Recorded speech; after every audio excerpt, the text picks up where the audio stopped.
saudaraku, dia naiknya Volvo, wah, yang petugasnya bilang, wah luar biasa juga ini orang. Yang terakhir dia katakan, dengan tersenyum dan hormat, sang petugas bertanya, pertanyaan yang keempat, siapa nama penyanyi pop yang paling terkenal di Amerika? Saat itu pria Taiwan sudah mulai tidak sabar dan mulai keras dalam bahasa Hokkien, mulai berbicara kelas dalam bahasa Hokkien. Dia katakan, Michael Jackson. Wah, petugasnya luar biasa, dia tahu Michael Jackson, saudaraku. Langsung dicap, saudaraku, dia boleh masuk Amerika. Amin. I love to see you smile. Sebelum nanti saya membuat saudara cry di dalam khotbah saya. No, just kidding. Khotbah saya, message saya untuk Mother's Day ini, saya beri judul M3 Mom. Bukan M apa tuh namanya, P3, tapi M3 Mom. Ya, saudaraku, suatu hal yang luar biasa. Kita dirancang pada pagi hari ini, saudaraku, sebagaimana message ini untuk khususnya untuk para mothers, juga untuk para wanita yang ada di tempat ini. Kita tahu bahwa wanita itu sebetulnya luar biasa. Tuhan rancang kita secara luar biasa. Di dalamnya ada suatu kekuatan yang sangat besar. Juga dalam Tuhan merancang akan kehidupan kita. Setelah Tuhan bekerja selama 6 hari, pada waktu dia mau rest dan tiba giliran untuk diciptakannya wanita, seorang malaikat mendatangin Tuhan dan mengatakan kepada dia, wah Tuhan, malaikat ini mengatakan kok banyak sekali ya waktu yang dihabiskan untuk menciptakan wanita. Enggak kayak waktu menciptakan si Adam, cepat sekali saudaraku. Karena mutunya tidak begitu, just kidding. Tapi untuk wanita diciptakan begitu lama Tuhan. Kenapa Tuhan? Tuhan melihat sang malaikat ini dan dia berkata menjawab dengan pelan. Dia mengatakan, tidak tahukah kamu, apa kamu tidak melihat perincian-perincian yang aku kerjakan secara luar biasa untuk menciptakan seorang wanita. Karena pada akhirnya dia akan menjadi seorang ibu. Dan Tuhan memberikan perincian-perincian itu kepada malaikat. Yang pertama, dia katakan, wanita itu harus waterproof, tahan air. Kalau mau memandikan anak, atau kalau di Indonesia lagi cuci baju, saudaraku, dia harus waterproof, tapi bukan dari plastik. Yang kedua, dia harus terdiri dari 180 bagian yang lentur, supaya tidak cepat capek, katanya. Yang ketiga, dia harus memiliki kuping yang lebar untuk menampung keluhan-keluhan daripada anak-anaknya. Yang keempat, dia harus memiliki ciuman yang dapat menyembuhkan kaki yang kesleo. Yang kelima, dia harus mempunyai lidah yang manis untuk menghibur hati yang susah. Yang keenam, katakan dia harus mempunyai 6 pasang tangan yang akan melayani dan mengatur. Yang ketujuh, dia harus mempunyai 3 pasang mata yang harus dimiliki. Sang malaikat mengatakan, bagaimana modelnya Tuhan? Tuhan mengangguk dan menjawab dan mengatakan, sepasang mata yang dapat menembus pintu hati yang tertutup. Saudaraku, untuk bertanya, apa yang sedang kau lakukan di dalam situ? I remember waktu saya masih dating dengan Pastor Somi, ya, setiap kali saya pulangnya agak terlambat, my mom always grab me to the room and asking me, what did you do? Apa yang kamu lakukan? Saudaraku, nothing mom, nothing, I just go home a little bit late, ya saudaraku. Tapi as a mom, dia mempunyai suatu perasaan, saudaraku. Karena memang always telling us, ya, selalu mengatakan pada kita, kalau kalian kawin, kalian harus kawin di red carpet. Maksudnya red carpet itu bukan untuk movie star, enggak, tapi di gereja kami, sanctuary is we can be blessed. Ya, kita akan diberkati di sanctuary, di main sanctuary.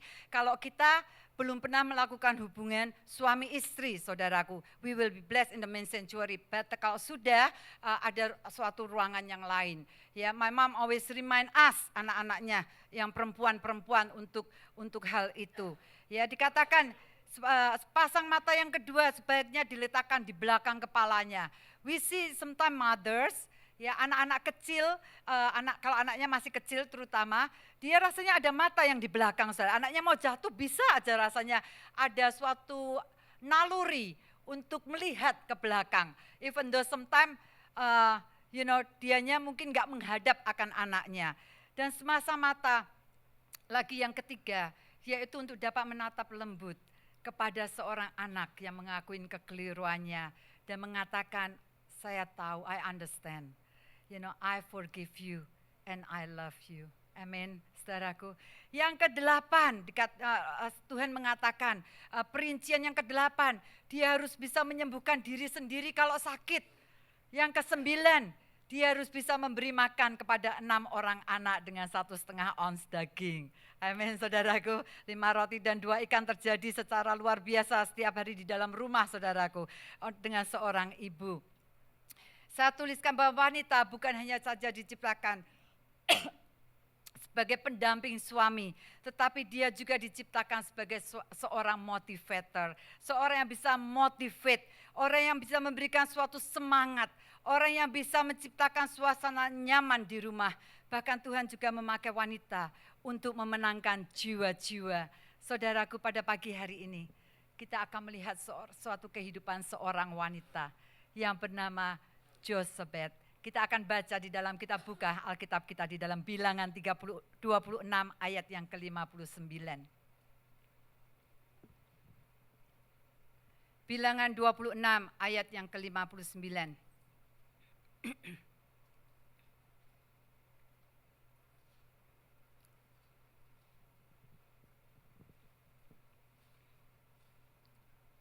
Dalam perjanjian lama Bilangan 26 ayat yang ke-59. Kalau saudara sudah dapatkan, saudara katakan amin.